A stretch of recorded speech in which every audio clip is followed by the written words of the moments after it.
how to keep your hair grafts alive. So, whether you're having an FUT procedure or an FUE procedure, once you remove your hair from your head, it is no longer physically connected to blood supply and nourishment. So the question for you as a patient is, how do you keep the hairs alive? So this is a great question in the sense that it's almost like an organ transplant. If your heart is being taken from your body and being transferred to another person, hopefully it's not your heart, that means you're no longer living, how do you keep it alive? So when I look at hair transplantation, the key word here is transplantation. Even though they're small, you're still transplanting an organ. So I treat it as thus.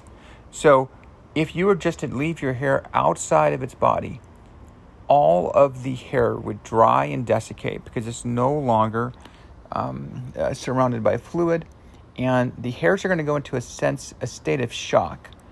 They're going to expend their ATP, which means the energy of the cell, and eventually those hairs are going to die and die fairly rapidly.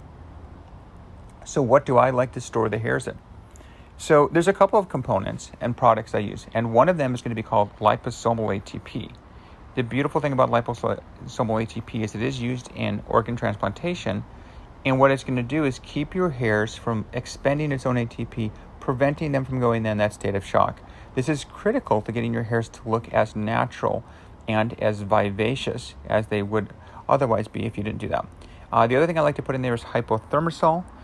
This is another material that can actually keep your organ, or in this case, hair follicle, alive.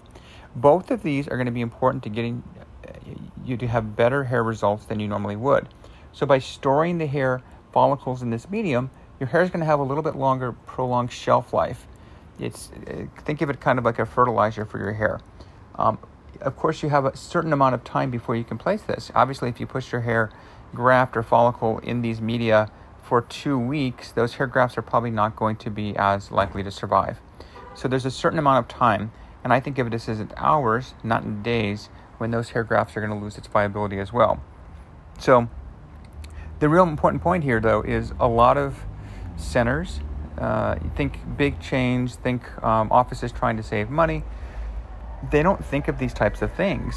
They're just going to store your hair follicles in saline. They may not even chill it. And the problem with this is you're going to have a less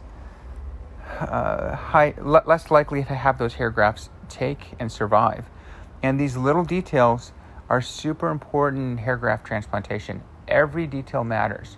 How you harvest the hair, how you store the hair, and then how you implant the hair. So this is just one detail that's critical for patients getting the best results.